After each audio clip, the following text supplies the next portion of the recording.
Good morning बच्चों। आज मैं आपको यूनिट डायमेंशन एंड मेजरमेंट का जो न्यूमेरिकल प्रॉब्लम है और कुछ कॉन्सेप्ट्स हैं वो कॉन्सेप्ट्स आपको बताऊंगा। ठीक है, जैसा कि पिछले लेक्चर में कुछ कॉन्सेप्ट्स रह गए थे, न्यूमेरिकल्स भी जो मुझे कराने थे वो रह गए थे। तो आज मैं वो न्यूमेरिकल जो कि आपके लिए बहुत इंपॉर्टेंट होगा, इट मे बी कि उसी में से आपको न्यूमेरिकल मिल जाए। ठीक है, और न्यूमेरिकल जो मैं आपको कराऊंगा बेसिकली वो जेई वाले जो जेई मेंस के न्यूमेरिकल होते हैं वो कराऊंगा, क्योंकि उसी के आने की प्रोबेबिलिटी आपके एग्ज़ाम में ज़्यादा है। ठीक है, दूसरी चीज़ जो इम्पोर्टेंट कॉन्सेप्ट है मैं आपको अभी बताने वाला हूँ वो बहुत इंपॉर्टेंट है, उसको आप अच्छे से दिमाग में याद रखना। और अगर इस टॉपिक से क्वेश्चन आएगा तो वहाँ से ज़रूर आएगा अभी जो मैं आपको बताने वाला हूँ। ठीक है, तो अभी मैं आपको कुछ इम्पोर्टेंट कॉन्सेप्ट बताऊँगा यूनिट डायमेंशन और मेजरमेंट का, और उसके बाद कुछ न्यूमेरिकल कराऊँगा और फिर एरर का क्वेश्चन कराऊंगा आपको। ठीक है, कुछ कॉन्सेप्ट एरर में बता के फिर उसके क्वेश्चन कराऊंगा। तो चलिए स्टार्ट करते हैं। आज का जो टॉपिक है वो concepts and numerical problem of unit dimension. ठीक है, तो कॉन्सेप्ट करेंगे यहाँ पे कुछ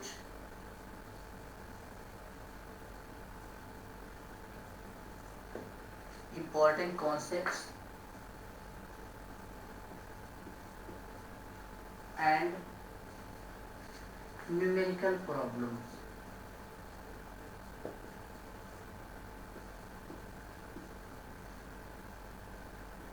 of UDM, unit dimension and measurement. इसके कुछ इंपॉर्टेंट प्रॉब्लम और न्यूमेरिकल यहाँ पे हम करेंगे। ठीक, न्यूमेरिकल या कॉन्सेप्ट करेंगे। तो कॉन्सेप्ट की अगर हम बात करते हैं तो कॉन्सेप्ट बहुत इंपॉर्टेंट है। पिछली क्लास में भी हमने बताया था एक कॉन्सेप्ट कि जो ऑल ट्रिग्नोमेट्रिकल फंक्शन हो या ऑल एक्सपोनेंशियल फंक्शन हो वो क्या होता है, डायमेंशनलेस होता है। All exponential function, all exponential functions are dimensionless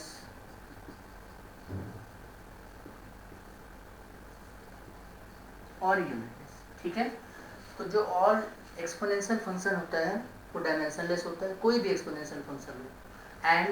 and exponent means power जो होता है, एक्सपोनेंट इज आल्सो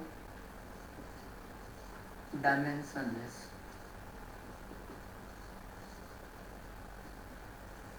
एक्सपोनेंट जो होता है वो भी आपका डायमेंशनलेस होगा। ये बहुत इंपॉर्टेंट कॉन्सेप्ट है, इसके ऊपर मैं आपको भी न्यूमेरिकल भी कराने वाला हूँ। तो एक्सपोनेंशियल फंक्शन अगर कोई होगा डायमेंशनलेस होगा, एक्सपोनेंट उसका जो पावर होता है वो भी डायमेंशनलेस होगा। ठीक है, चलो इस कॉन्सेप्ट के बेस पे एक क्वेश्चन करते हैं। क्वेश्चन है,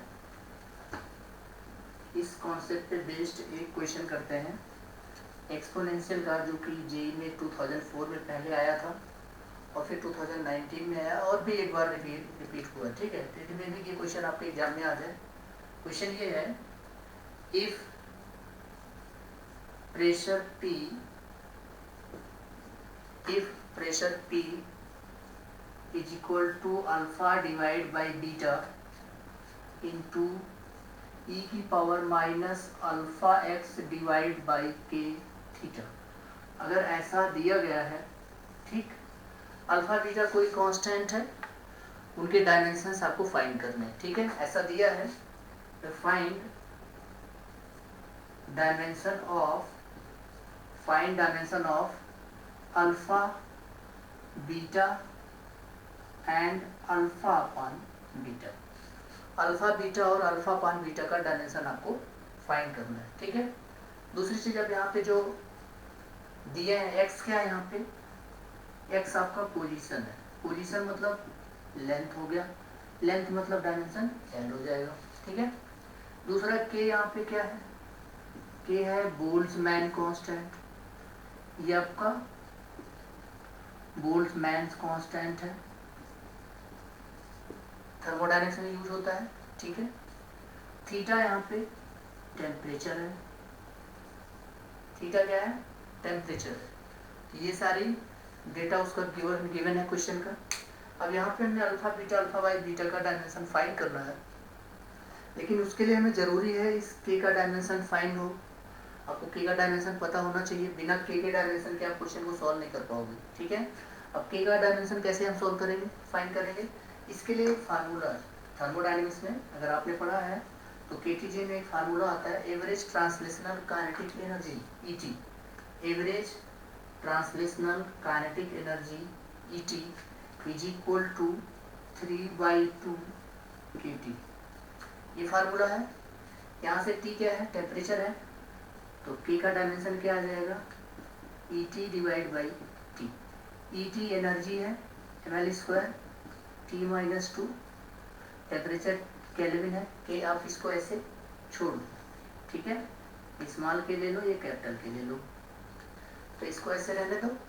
अब कॉन्सेप्ट क्या है, हमने बताया था ऑल एक्सपोनेंशियल आर डायमेंशनलेस, और उसके बाद जो एक्सपोनेंट होता है उनका जो पावर होता है वो भी क्या होता है, डायमेंशनलेस होता है। इसका मतलब ये जो क्वांटिटी है ये क्या है, डायमेंशनलेस है, ये कंप्लीट क्वांटिटी क्या है, ये भी डायमेंशनलेस है, ठीक है, डायमेंशनलेस है। अब देखो यहाँ पे इसका मतलब alpha x by k theta this become dimensionless, मतलब m power 0 l power 0 t power 0, ये डायमेंशनलेस होगा।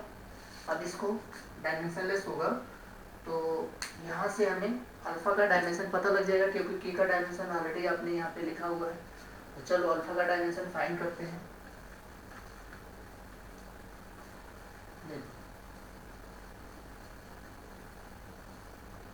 अल्फा का डायमेंशन यहाँ से निकलेगा alpha into L divide by ml² t minus 2 divide by kelvin के, और यहाँ टेम्परेचर है, टेम्परेचर का भी केल्विन के, and this becomes equal to m power 0 l power 0 t power 0, dimensionless है। तो अब आप ध्यान से देखो, कैसे के कैंसिल आउट, l से एक l कैंसिल आउट, तो जो अल्फा का डायमेंशन आ जाएगा वो आ जाएगा mlt minus 2, this is the dimension of alpha. आपसे भी पूछ सकता है कि अल्फा जो है किस फिजिकल क्वांटिटी को रिप्रेजेंट करता है, तो अल्फा किसको रिप्रेजेंट कर रहे हैं, दिस रिप्रेजेंट्स फोर्स, क्योंकि ऐसा जो डायमेंशन होता है वो किसका डायमेंशन होता है, फोर्स का डायमेंशन होता है। तो यहाँ पे जो अल्फा रिप्रेजेंट कर रहा है वो फोर्स को रिप्रेजेंट कर रहा है, ठीक है, ये पता लग गया। अब दूसरा हमारा क्या है, बीटा का डायमेंशन फाइंड करना है। तो बीटा का डायमेंशन देखो कैसे फाइंड करेंगे,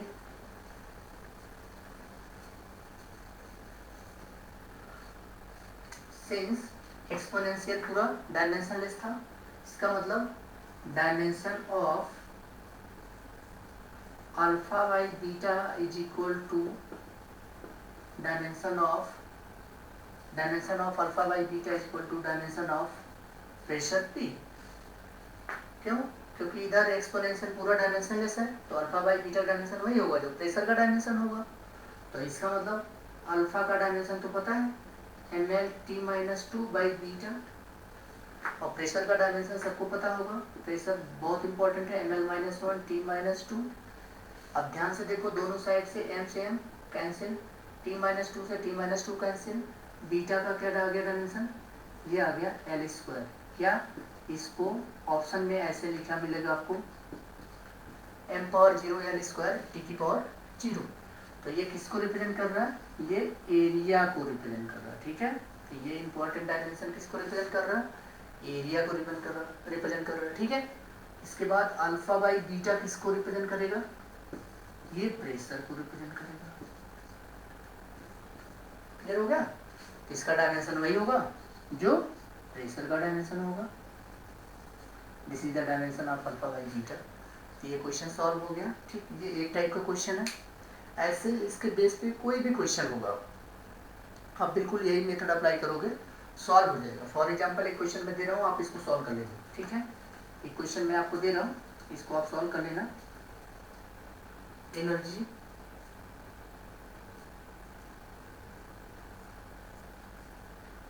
E is equal to alpha by beta 100 power minus 100 power minus beta x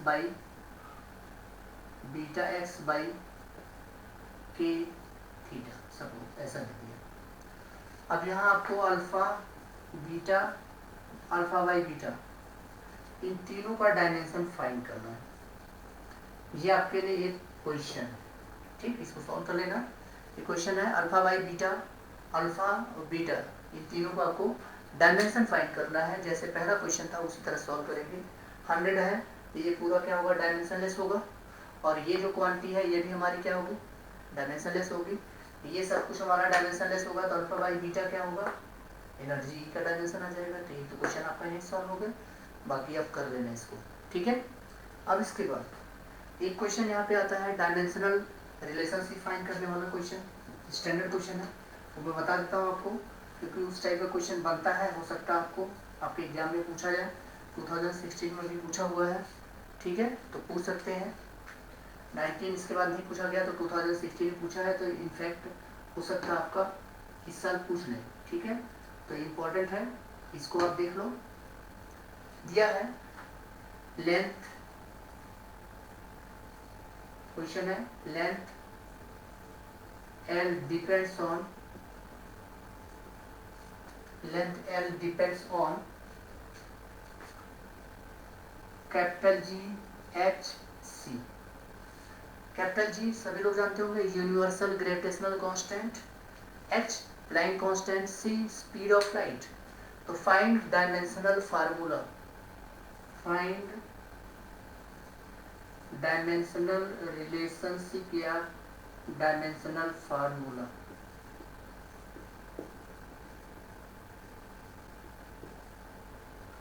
dimensional relationship और फार्मूला, देखो क्या होगा, हम मान लेंगे यहाँ पे कितनी पावर पे डिपेंड कर रहा है हमको पता ही नहीं है, तो हम अपनी तरफ से मान लेंगे G की पावर A पे डिपेंड कर रहा है, H की पावर B पे डिपेंड कर रहा है, C की पावर D पे डिपेंड कर रहा है, ठीक है, ये हम मान लेंगे। तो पहला स्टेप क्या होगा, L प्रोपोर्शनल टू G की पावर A, H की पावर B, C की पावर D, ऐसा मान लेंगे। ये स्टेप नंबर 1 है, इनफैक्ट ये इक्वेशन नंबर 1 हमारा हो गया। इसके बाद क्या करेंगे, डायमेंशनली एक्सपेंड करेंगे, तो L का डायमेंशन L हो गया। Capital G universal gravitational constant है, m-1 L power 3 T-2 whole power A, Planck constant ml² T-1 power B, speed of light L-1 whole power D। ये हो गया हमारा, डायमेंशनली एक्सपेंड कर दिए, ठीक है। डायमेंशनली आप इसको एक्सपेंड करो। अब इसके बाद क्या करो, इक्वेशन बनाओ यहाँ पे, L की पावर 1 प्रोपोर्शनल टू m की पावर -a प्लस b बन गया। L की पावर 3a प्लस 2b और प्लस d। t की पावर देखो, t की power -2a minus b minus d, -2a minus b minus d, and that is L के proportional है, L की पावर 1 के, मतलब इधर कुछ नहीं है तो हम क्या बोल सकते हैं, m पावर 0 t पावर 0 बोल सकते हैं। अब दोनों साइड से कंपेयर करके देख लो, तो b minus a is equal to 0, इसका मतलब b is equal to a। दूसरा है 3a plus 2b plus d is equal to 1, और तीसरा है -2a minus b minus d is equal to 0। ये 3 इक्वेशन बन गए हमारे। अब इन्हीं तीनों इक्वेशन को हम सॉल्व कर लेंगे, ठीक है। अब इन्हीं तीनों इक्वेशन को क्या करेंगे, सॉल्व कर लेंगे। तीनों इक्वेशन को जब सॉल्व करोगे तो आप देखो b की वैल्यू a आ गई है, यहाँ पे आप रख दो, b की वैल्यू क्या है, a है, तो 2a और plus b 3a minus d minus c, तो क्या आ जाएगा, d की value -3a, d is equal to -3a आ गया। d की वैल्यू -3a इस इक्वेशन में रखो, 3a, b की वैल्यू a है प्लस 2a, d की value -3a and is equal to 1। Solve करो, अब देखो कितना आया, 3a क्या होगा, कैंसिल हो गया, तो a की वैल्यू कितनी आ गई, 1/2, that is also equal to d। जब ये वैल्यू रख दोगे तो यहाँ d की वैल्यू क्या -3a है, तो डी की वैल्यू कितनी आ गई, -3/2। फार्मूला क्या बना, एल प्रोपोर्शनल टू जी की पावर 1/2, एच की पावर 1/2, सी की power -3/2, L proportional to under root G H by C Q. यही आपका 4 ऑप्शन में गिवन है, ठीक है। यही 4 ऑप्शन में किसी एक ऑप्शन में दिया होगा, वही आपका आंसर सही होगा। क्लियर हो गया। तो ये हमारा सेकेंड न्यूमेरिकल प्रॉब्लम था, बहुत इंपॉर्टेंट है। तो 2 न्यूमेरिकल प्रॉब्लम मैंने यूनिट डायमेंशन की करा दिया, ठीक। इसके बाद कुछ इंपॉर्टेंट कॉन्सेप्ट मैं बताता हूँ आपको। इंपॉर्टेंट कॉन्सेप्ट देखो क्या है।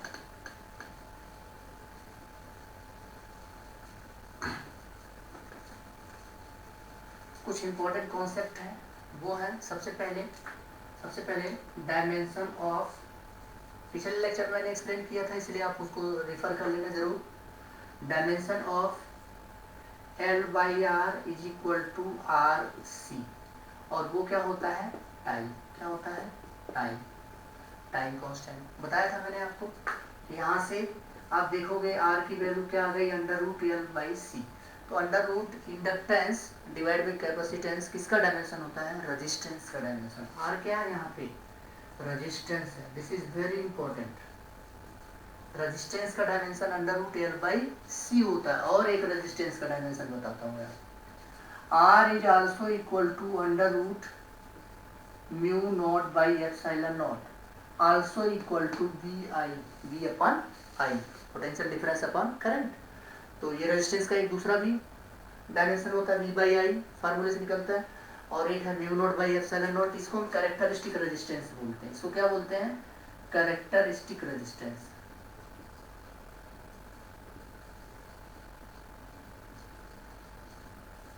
ठीक है, ये हमारा कैरेक्टरिस्टिक रेजिस्टेंस होता है।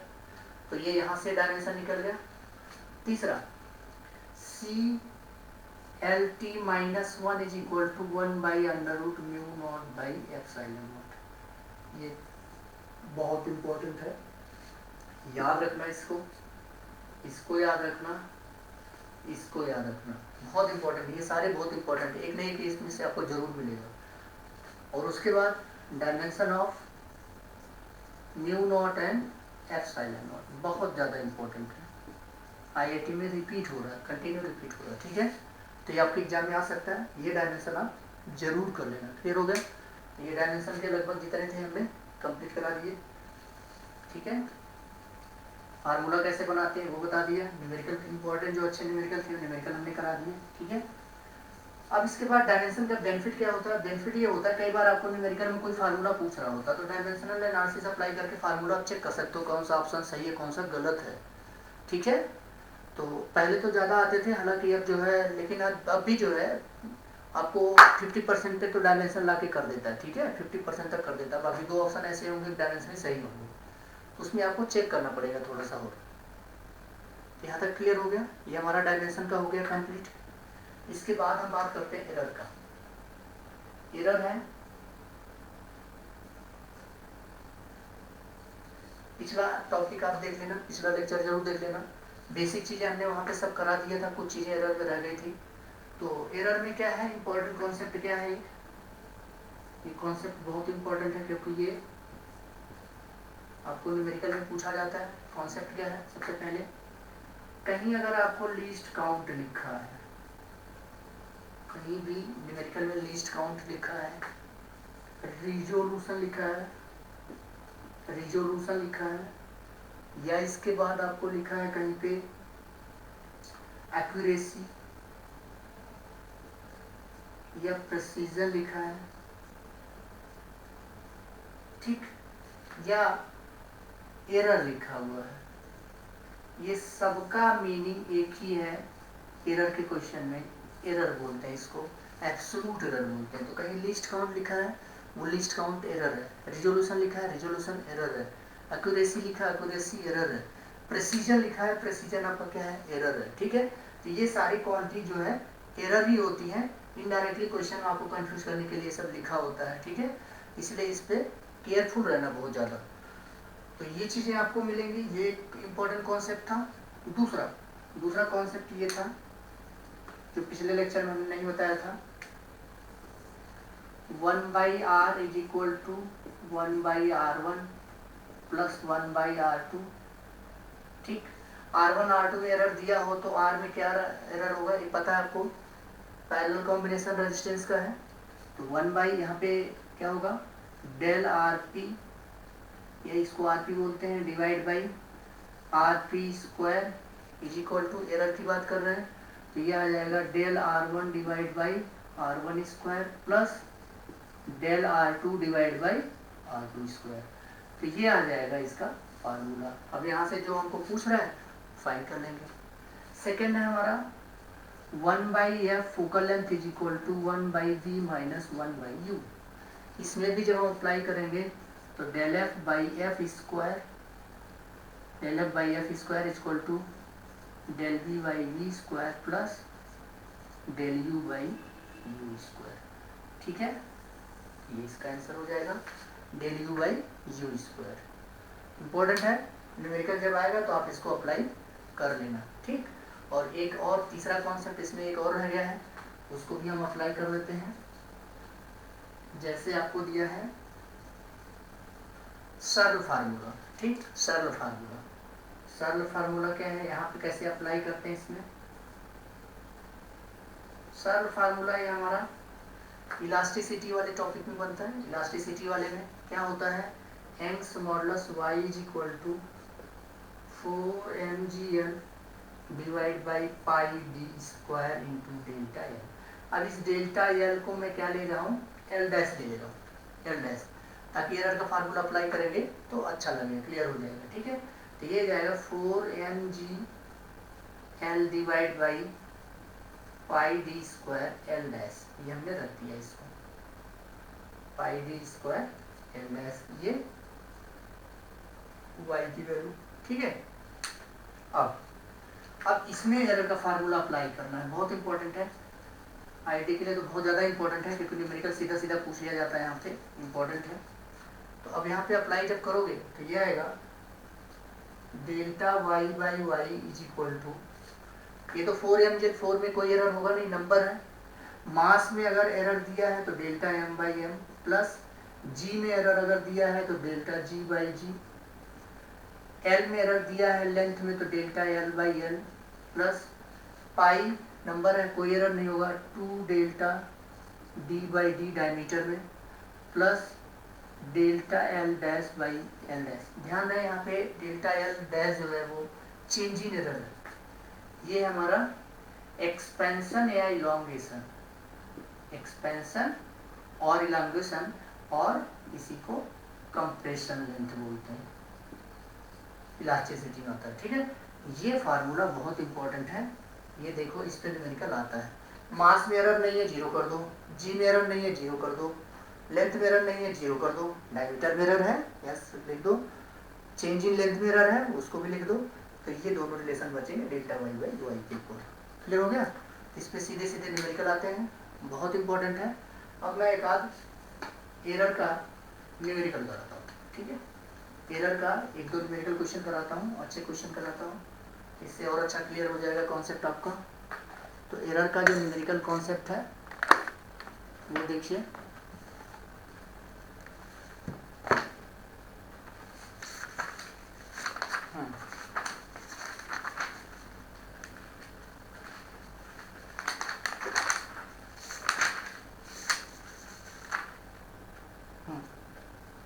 एक एरर का क्वेश्चन है, देखो क्वेश्चन है period of oscillation of simple pendulum is 2 pi under root l by g, time period of simple pendulum. ठीक है, सिंपल पेंडुलम का टाइम पीरियड का फार्मूला दिया है 2 pi under root l by g, ये गिवन है। उसके बाद बोल रहा है measured value of length is 20 centimetre, तो लेंथ की जो मेजर्ड वैल्यू है वो बोला है 20.0 सेंटीमीटर। इसके बाद and known to be 1 millimetre accuracy, देखो यहाँ पे 1 मिलीमीटर एक्यूरेसी की बात कर रहा है, इसका मतलब यही क्या है, लेंथ में क्या है, ये एरर है, एरर का मतलब ये डेल्टा एल की वैल्यू, डेल्टा एल की वैल्यू इनडायरेक्टली यही आपको दे दिया। And time for 100 oscillation of the pendulum is found to be 90 second for 100 oscillation, for 100 oscillation time is 90 second. 90 second है, 100 ऑसिलेशन का टाइम 90 सेकेंड है। By using a wrist watch of 1 second resolution, देखो फिर से resolution आ गया। 1 second resolution का मतलब ये डेल्टा टी की वैल्यू दिया है 1 सेकेंड। ये रेजोल्यूशन मैंने इसीलिए स्टार्टिंग में देखो आपको बताया था कि रिजोल्यूशन हो, लीस्ट काउंट हो, एक्यूरेसी हो, प्रिसीजन हो, ये सब क्या होता है, एरर होता है। तो डेल्टा टी ये है और टी क्या है, ये है, ये क्या है, टी है, और ये डेल्टा एल है और ये है। तो पूछा क्या है, क्वेश्चन में जो पूछा है आपसे, ये पूछा है find the accuracy in determination of g. तो आपको पूछा है find the accuracy in g. G में एक्यूरेसी फाइंड करना, तो ये क्वेश्चन हो गया। क्वेश्चन आप चाहे नोट कर लीजिए, ठीक है। तो आपको जी में एरर फाइंड करना, अब इसको हम बताते हैं कैसे फाइंड करेंगे, ठीक। ये सारी चीजें आप डेटा आप नोट कर लिए होंगे। देखिए, तो सबसे पहले हमें क्या, जी में एरर निकालना, तो जी को ले आएंगे इधर, क्या करेंगे, इसको स्क्वायर कर देंगे। T square is equal to 4 pi square L by G. G is equal to 4 pi square L by T square. ये फार्मूला आ गया। इसके पहले हम प्रीवियस लेक्चर में बता चुके हैं, जिसमें एरर फाइंड करना होता है उसको एक साइड कर देते हैं, उसको हमने लेफ्ट साइड ले लिया। अब एरर अप्लाई कर दो। अब आप एरर जैसे अप्लाई करोगे तो क्या आएगा, delta ji by G is equal to, इसमें तो कोई एरर होगा नहीं, वैल्यू है delta L by L plus 2 delta T by, यही फार्मूला बन जाएगा। क्लियर हो गया। अब delta ji by G, delta ji by G यही हमको फाइंड करना है, is equal to delta L by कितना था 1 मिलीमीटर, मतलब 0.1 centimetre by 20 centimetre plus 2 times into 1 second, और 90 सेकेंड था 1 बाई 90, ठीक है। अब परसेंटेज में पूछ रहा है तो हम क्या कर देंगे, सभी में 100 से मल्टीप्लाई कर देंगे, परसेंटेज में एरर आ जाएगा। तो ये आ गया 10 बाई 20, 10 बाई 20 100 से मल्टीप्लाई करेंगे, प्लस यहाँ क्या आ जाएगा 200 डिवाइड बाई 90, तो ये कट गया। यहाँ से कितना आया 1 बाई 2 आ गया, और यहाँ पे कितना आ जाएगा 20 डिवाइड बाई 9, तो 2 पॉइंट कितना आ जाएगा 22, तो 0.5 प्लस 2.22, तो दिस बिकम 2.72 के आसपास, and that is approximated to 3%। इसका आंसर कितना आ जाएगा, कितने ऑप्शन है देखो, 1%, 2%, 3%, 5% दिया, तो आंसर जो होगा 3% होगा। क्यों, क्योंकि क्लोजेस्ट आंसर 3% ही है, 1% भी नहीं है, 2% भी नहीं है, 3% है, इसलिए क्लोजेस्ट आंसर होगा 3%। ये जेईई मेन 2015 का क्वेश्चन है, ये क्वेश्चन है आपका जेईई मेन 2015। तो ऐसे क्वेश्चंस आते हैं, आपने स्टेप देख लिया, एक एक स्टेप कर कैसे करके हमने अप्लाई किया इसको, तो ये क्वेश्चन हो गया, ठीक है। अब इसके बाद एक क्वेश्चन हम और आपको सॉल्व कराते हैं, अच्छा क्वेश्चन है, वो 2017 जेईई मेंस का क्वेश्चन है, ठीक है, 2017 का। इसको मिटा देते हैं, देखो उसमें क्या दिया है।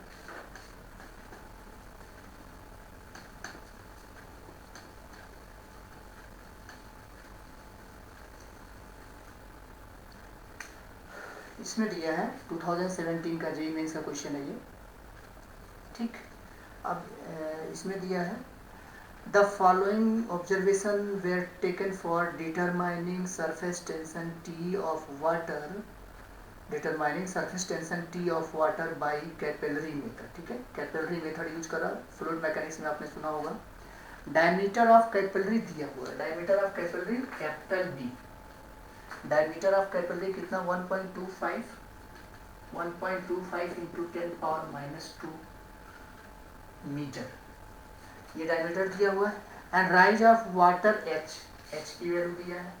राइज ऑफ हाइट जो होता है कितना 1.45 इंटू 10⁻⁻² मीटर, -2 मीटर। जी दिया है 9.8, जी दिया है 9.8 मीटर पर सेकेंड स्क्वायर, ठीक है। जी की value 9.8 metre per second square. अब सरफेस टेंशन है उसको दिया है T is equal to R H G divide by 2 into 10⁻³ newton per metre. ये सरफेस टेंशन का फार्मूला दे दिया आपको। The possible error in surface tension is closer to, ठीक है। सरफेस टेंशन में कितना एरर पॉसिबल होगा ये आपको फाइंड करना है सरफेस टेंशन में।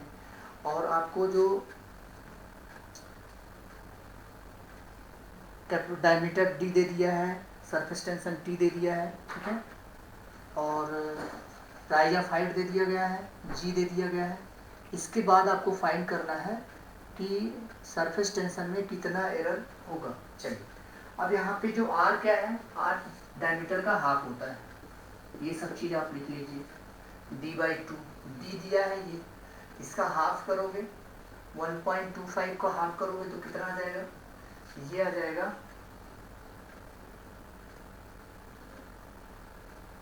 डिवाइड करो 1.25/2 इंटू 10⁻⁻² मीटर। h की वैल्यू ये आपको दिया है और g की वैल्यू आपको ये दिया हुआ, रख लो 2 रख दो यहाँ पे, तो t कितना आया, t की वैल्यू आ गई 1.25/2 इंटू 1.45 इंटू 10⁻⁻²। और यहाँ भी 10⁻⁻² में उसको भी आप रखेंगे -2। जी की वैल्यू 9.8 लेना है और होल डिवाइड बाई 2 इंटू 10⁻3। तो पहले ये सरफेस टेंशन देख लो कितना आ रहा है इसका आंसर, ठीक है। सरफेस टेंशन का आंसर देख लो कितना आ रहा है,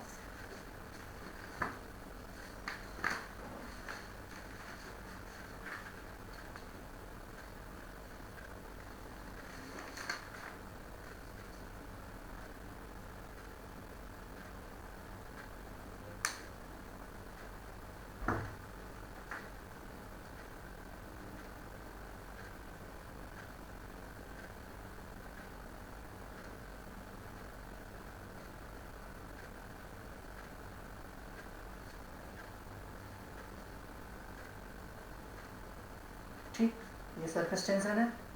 अब एरर का फार्मूला के लिए हमें क्या करना पड़ेगा, मिटा दे इसको।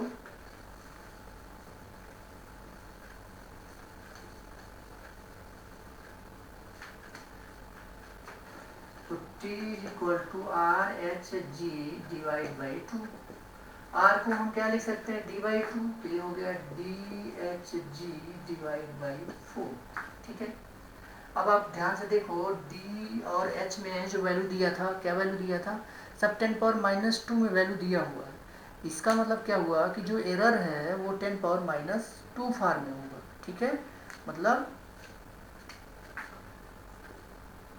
ये होगा delta T/T equal to delta D/D plus delta H/H plus delta G/G और बाई 4 है तो उसका कोई मतलब है नहीं, इंटू 10⁻3 है, इसमें कोई एरर नहीं हो, 4 में कोई एरर नहीं होगा, इनफैक्ट G में भी कोई एरर नहीं होगा क्योंकि G की वैल्यू 9.8 दिया हुआ है। G की वैल्यू कितना दिया हुआ है, 9.8 आपको दिया हुआ है। तो जो भी एरर होगा वो किस में होगा, वो डायमीटर में और H में होगा। तो दोनों का जो रेशियो है वो क्या है एरर का, वो कितनी पावर तक लिखा हुआ है, कितनी पावर लिखा, 10⁻⁻² दोनों में लिखा है। इसका मतलब क्या हुआ 0.01 10⁻⁻² डिवाइड बाई डायमीटर की वैल्यू कितनी थी, डायमीटर की वैल्यू थी 1.25 into 10⁻⁻² plus 0.01 into 10⁻⁻² divide by H की वैल्यू कितनी थी 1.45 इंटू 10⁻⁻², यही थी H की वैल्यू शायद, ठीक है। अब इसको रख के आप सॉल्व करो, इसको रख के सॉल्व करो, तो आप जब सॉल्व करोगे तो ये वैल्यू आएगी और इसमें क्या करो 100 से मल्टीप्लाई कर दो। तो आप देखोगे आ जाएगा 1.49%, दैट इज 1.5% के आसपास। ये फाइनल आंसर आ जाएगा, ठीक है। ये जेईई मेन 2017 का क्वेश्चन है, तो बहुत इंपॉर्टेंट है। अब इसमें देखो, इसमें एक बहुत इंपॉर्टेंट पॉइंट था, क्या था, इसमें एरर कहीं दिया नहीं था। एरर पहचाना कैसे हमने, एरर यहाँ पे जो आप वैल्यू दिया था ना, वैल्यू इंटू 10⁻² लिखा हुआ है, ध्यान दो। इसका मतलब है कि उसकी 10⁻² का मतलब उसका जो डेसिमल में जहाँ तक जाएगा पॉइंट के 1 डेसिमल तक, 2 डेसिमल तक जाएगा। इसीलिए इसमें जो एरर हमने जो लिया है वो क्या लिया है, 0.01। इसमें भी 0.01 है, 0.01 है, ठीक। ये एरर लिया हुआ है 0.01। अब 10⁻² आप इसको सॉल्व करोगे तो यही आएगा 1.49% या approximately 1.5% is your answer. Clear हो गया। ऐसे ही बहुत सारे और भी क्वेश्चन हैं, और भी बहुत सारे क्वेश्चंस हैं, तो इसको जो है आप अच्छे से प्रैक्टिस कर लेना। इसी के बेस पे काफ़ी क्वेश्चंस आपके सॉल्व हो जाते हैं, एरर के क्वेश्चन, ठीक है। इम्पॉर्टेंट है, इसलिए इसको अच्छे से करना। और अगर आपको समझ में आ रहा हो तो प्लीज़ चैनल को सब्सक्राइब करें, लाइक करें, ठीक है। Thank you for watching this, have a nice day.